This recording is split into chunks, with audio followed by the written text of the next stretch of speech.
ഒരു രാജ്യം ഒരു തിരഞ്ഞെടുപ്പ് ബില്ല് രാജ്യത്തിന്റെ ഫെഡറലിസം തകർക്കുന്നത് എന്ന് NK പ്രേമചന്ദ്രൻ MP. ലോക്സഭയുടെ കാലാവധി തീരുന്നതനുസരിച്ച് നിയമസഭയുടെയും കാലാവധി തീരണമെന്ന് പറയുന്നത് അംഗീകരിക്കാനാകില്ലെന്നും അദ്ദേഹം പറഞ്ഞു.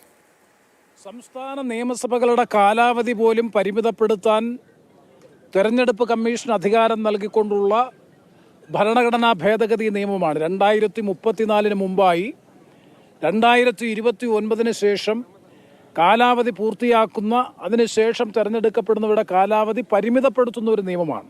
ഈ ബില്ല് ഫെഡറൽ ജനാധിപത്യ വ്യവസ്ഥയെ ദുർബലപ്പെടുത്തുക എന്ന ബോധപൂർവമായ ലക്ഷ്യത്തോടു കൂടി തന്നെയാണ്. ഹൗസ് ഓഫ് പീപ്പിൾ അഥവാ ലോക്സഭയുടെ കാലാവധി തീരുന്ന മുറയ്ക്ക് നിയമസഭകളുടെയും കാലാവധി തീരണമെന്ന് പറയുന്നത് സംസ്ഥാന നിയമസഭകൾ പാർലമെൻറ്റിൻ്റെയും കേന്ദ്ര ഗവൺമെൻറ്റിൻ്റെയും സബോർഡിനേറ്റ് സംവിധാനങ്ങളായി മാറുന്നു എന്ന് പറയുന്നത് തന്നെ ഏറ്റവും ഗുരുതരമായിട്ടുള്ള ഭരണഘടനാ ലംഘനമാണ്. ഫെഡറൽ ജനാധിപത്യ വ്യവസ്ഥയുടെ നഗ്നമായിട്ടുള്ള ലംഘനമാണ്.